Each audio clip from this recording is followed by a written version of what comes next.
Mental health is strange because it doesn't announce itself. It doesn't come with a warning sign. Most of the time, it just blends in into your everyday life. You wake up, you go where you're supposed to go, you answer when people ask how you're doing, you laugh when something's funny, you keep moving. And on the outside, nothing really looks wrong, but on the inside, you're carrying something that never really gets put down. People think mental health always looks dramatic, like breaking down, like crying nonstop, like obvious pain, but a lot of time it looks quiet. It looks like being tired even when you didn't do much. It looks like zoning out in conversations. It looks like forcing yourself through the day on autopilot. It's feeling heavy without knowing exactly why, and the hardest part is that no one can see it, which makes you start questioning yourself. You start wondering if you're just being lazy, for overreacting, if you should be stronger by now. Your mind slowly turns on you. At first, it's small thoughts, little comments in your head, stuff you brush off, but over time, it gets louder. They start reminding you of everything you messed up, every opportunity you think you've wasted, every moment you feel like you weren't enough, and eventually, those thoughts stop feeling like opinions and start feeling like actual facts.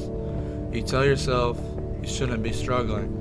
You tell yourself other people have it worse. You tell yourself you don't deserve to feel the way you do. And the worst part is you believe it. That's why mental health feels so isolating, because you're fighting something that lives inside your own head. There's no off switch, no break. Even when you're surrounded by people, you can feel completely alone. That's why one person can make such a huge difference.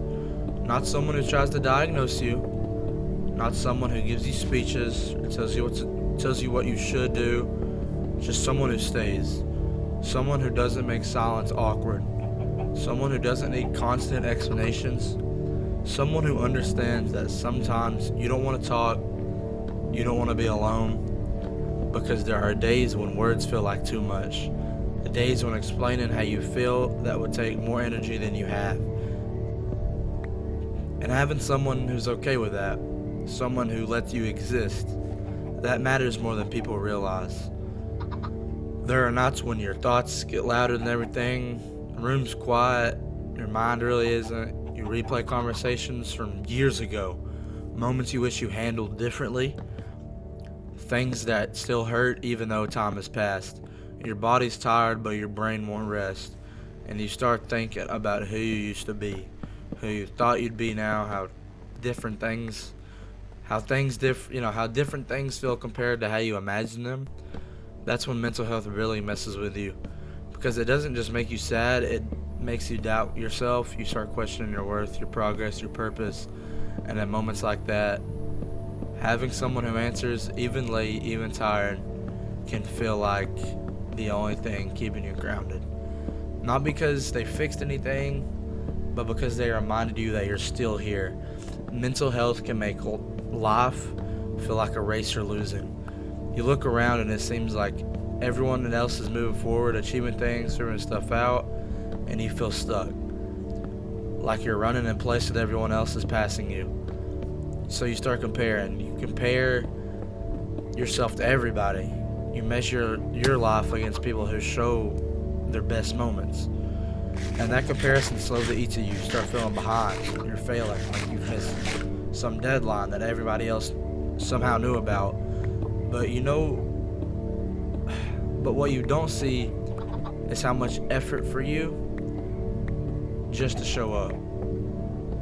How much strength it takes to get out of bed when your motivation's gone. How much energy it takes to keep going when your mind is against you. The right person sees that. They see the effort you forget to acknowledge. They notice the small wins you brush off. They notice you that surviving still counts as progress. Because sometimes progress doesn't look like improvement, it looks like endurance. There's also this pressure to be strong, to not complain, to not worry, to handle everything on your own, especially if you feel like others depend on you. So you bottle up. You say, yeah, you're fine, you keep moving. But mental health doesn't disappear when you ignore it. It waits. It waits until you're tired, until you're alone, until pretending takes more energy than you have left. And when it hits hard. That's why it matters when someone notices the small changes, not the obvious stuff. The subtle things, the way you respond slower, the way you stop talking about things you used to care about. And instead of judging you, they ask if you're okay. And I actually listen. They don't rush you. They don't minimize you. They don't make you feel like a burden. They sit with you in it. If you've ever had someone like that, don't take it lightly. That kind of presence is rare. And if you're that person for someone else, understand how important you are. Seriously. Your consistency might be the only stable thing in their life. Your patience might be what keeps them from giving up on a bad day. Mental health has a way of lying to you. It convinces you that you do not matter, that people wouldn't notice if you disappeared, your absence wouldn't change anything. But that's not true. That's exhaustion talking. That's pain trying to make decisions for you. You matter when you don't feel productive, even when you pull away. Even when you feel like you're too quiet or too much at the same time. You matter on the days you don't reply, on the days you cancel plans, on the days you don't have it in you. And if you don't have a best friend like this right now, that doesn't mean something's wrong with you. It doesn't mean you're unlikable. It doesn't mean you miss your chance. Sometimes the right people come later. Sometimes you meet them after you've been through enough to recognize what real care looks like. Personally, I believe God has a way for everybody. God has a path for everybody. Trust God's timer. You still deserve understanding, though. From others and from yourself, healing isn't fast. It's not clean. It's not predictable. Some days you'll feel okay. Other days it'll feel like you're back at the beginning. That doesn't erase the progress you've made. Healing isn't about never struggling again. It's about learning how to sit with yourself when things get hard. Some days mental health makes it hard to enjoy anything. Stuff that used to make you happy feels distant, like you're watching your own life from the outside, and that's scary because you start wondering if you'll ever feel like yourself again. That's when having someone remind you who you are matters. Not who you're supposed to be, not who you used to be, who you are right now, even with the mess. They don't force you to be positive. They don't rush your healing. They stay. And sometimes that's enough. There's no finish line with mental health. No moment where everything suddenly makes sense and never hurts again. It's a process. A very long one, with setbacks, with pauses, with days that feel heavier than others. That doesn't mean you're failing. It means you're here.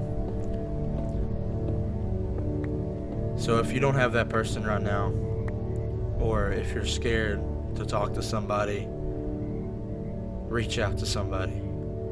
Don't be scared to talk to, your best friend, even your parents.